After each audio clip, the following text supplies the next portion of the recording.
Sweetheart, do you want to wake up for me? There's no rush. You need lots of rest. That was quite the operation. Such a soldier, always toughing it out. You're right. This isn't your usual hospital. Let me turn on the lights. Now, you're still very sick. You need to stay in your cot. Doctor's orders. Oh, my orders, I should say. Oh, don't be alarmed. It's still me.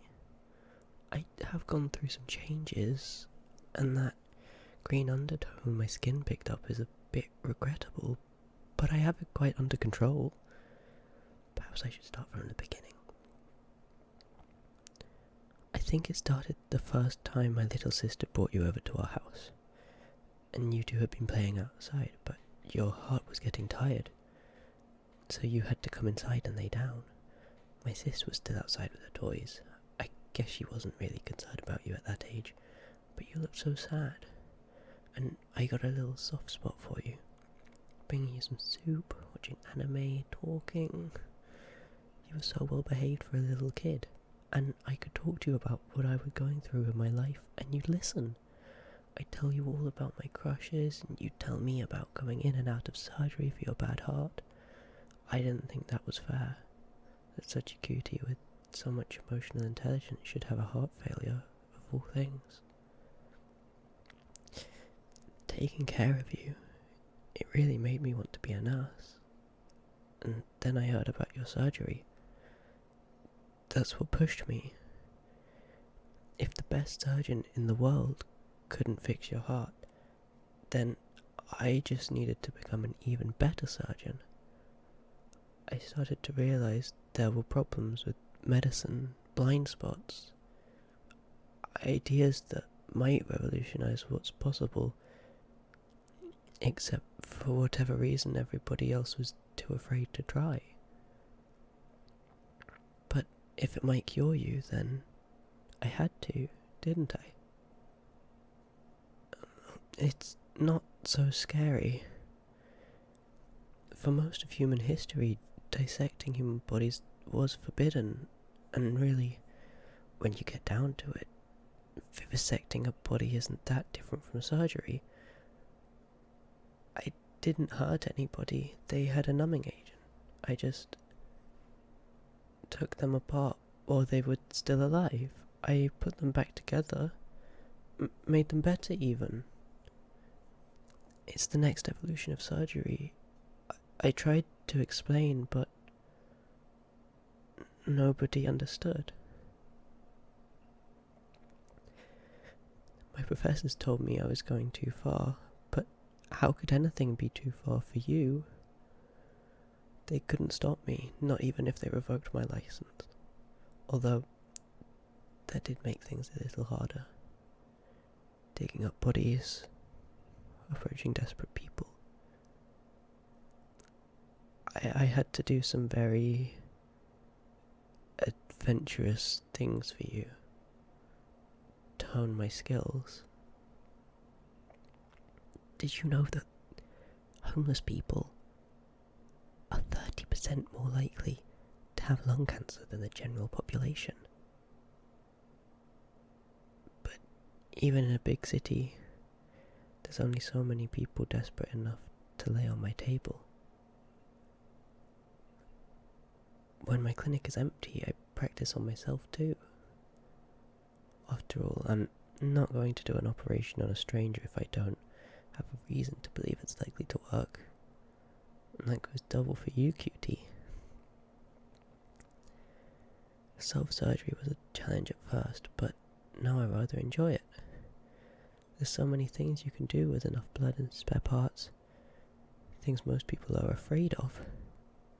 But if science couldn't help you, then I couldn't let fear hold me back. I can't tell you how many times I opened my own ribcage to practice for opening yours. I ended up installing a hinge, see? Now I can rotate my lungs in less than an hour. It's fun stuff. I love taking a long weekend and playing around with my spine. Oh, and I'm pretty close to figuring out how to socket in a second pair of arms. And once I do that, operations should take much less time. And time is blood, after all. And I have so many ideas, drawings, anatomies that could be. I wouldn't say that I've reached my potential yet, but at a certain point, perfection is a vanity. I just couldn't wait to see you again. Fix you. I was certain I could get your heart to behave, get you out of that nasty coma. So I called up some of my friends in organised crime. They took you out of the hospital in a body bag, and I checked you into my clinic. I was so happy I could kiss you.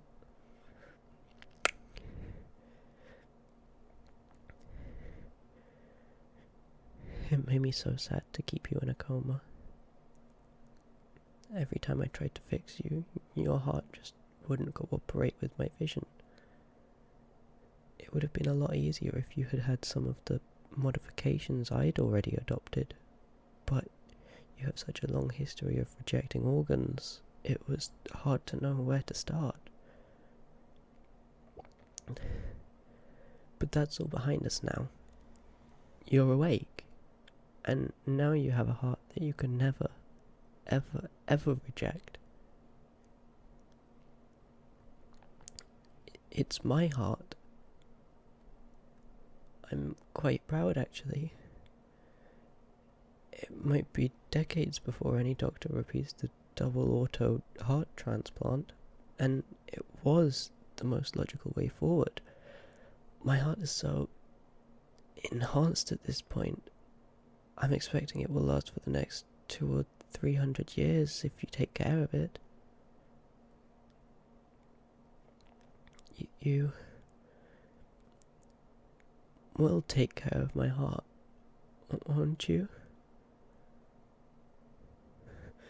Thank you, sweetie. And my heart will take care of you too. Your immune system is rather pathetic. I'd like to see your white blood cells even try to reject my heart. No, we can wean you off all those immune suppressant drugs and get you nice and healthy. And similarly, your weak little heart in my chest, and I'll take such good care of it. I'm going to give it, what do you call it? Tough love. Right now I'm using the muscles in my chest to force it to beat properly, but tomorrow I'll get a proper chance to take it apart and clean it. I'm going to make your heart strong.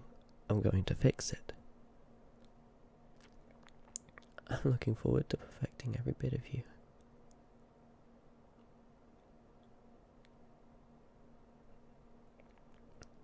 What's that?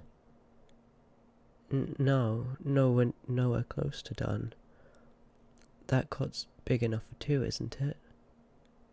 Why don't I just crawl in with you and tell you what I'm thinking?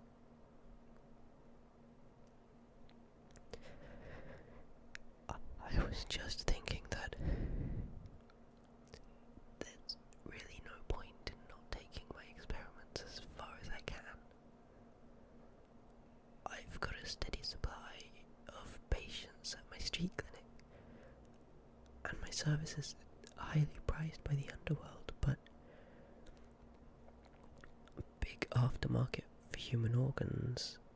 And let me tell you, if you're the only person in the world who can reanimate a mafia boss after a hit, you can basically charge whatever you want.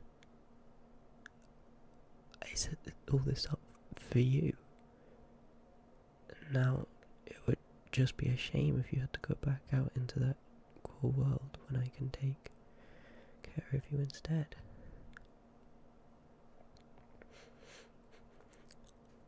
I know it's been a little while since we sat on the couch together and watched anime, but that's what I want more than anything.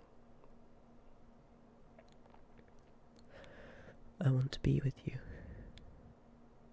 take care of you, just like when you were sick, and yet knew it was my destiny to heal you.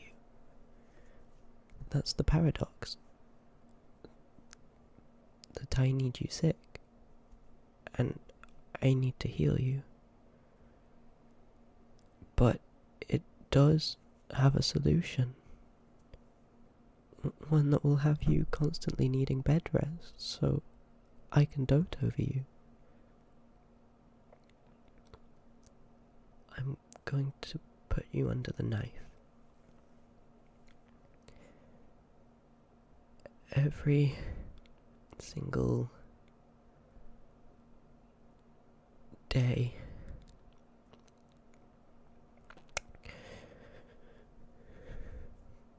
that won't be too intense of a schedule by my calculations.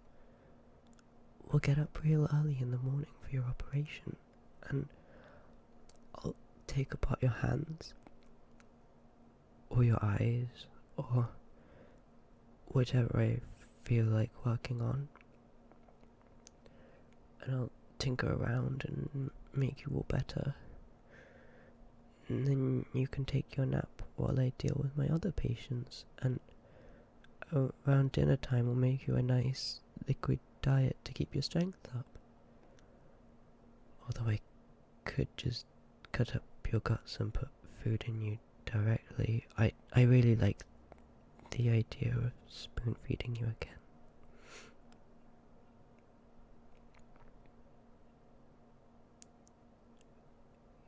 You're not ungrateful, are you? Oh, no. I don't suppose that would leave much time for seeing your friends or family. That's okay. I've been obsessed with you for years now. Surely you can spare a few decades while I have my fun. Or was a few decades anyway. Neither of us are ever going to die. Not so long as there's billions of sets of spare parts in the world. I'll always keep you in tip-top shape, no matter what you need. And after all, I need to take care of myself if I'm going to take care of you. At this point, it would be irresponsible to not pursue further achievements.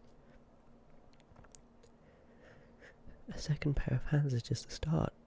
I have ideas for a prehensile spine, maybe a little plastic surgery to make sure your eyes don't wander.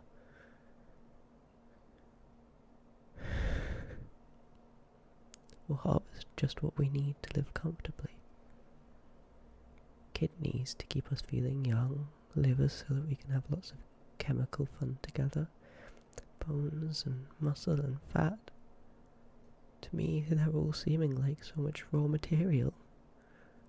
We can be whatever we want. Or whatever I want.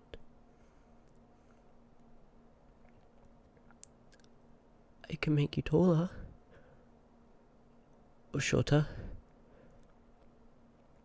Stronger or weaker. If I ever get tired of handcuffing you, I could just detach your nervous system. No. Not a good idea. Instead, how about I install a second brainstem that controls your heart and lungs, and then you'd stay healthy. Even if you were completely paralyzed. Wouldn't that be so fun? I know it might sound scary at first, but after a few days or weeks, it might turn into a positive thing. Thinking about how much can be taken away from you will help you remember how much you have. Then you can practice gratitude towards me for every breath you take, every finger you twitch, every sensation you feel is more than what you experienced in a coma. It's a gift from me to you. And if that's not love,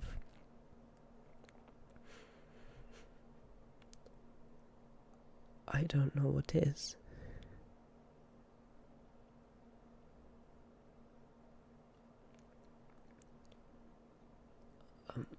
I forgot to ask, are you squeamish? Because if you're not, I'd love to talk to you when I operate. So many of my techniques are a secret, but there's nothing for me to hide from you. I'd confess all my secrets to you, just like I always have. You're the only one who never hurts me, and who can never leave me. You'll always be my good listener. Now that you've been up for a few minutes, I'm going to give you a mild sedative. Don't worry, it goes straight into your IV line. I remember how you feel about needles.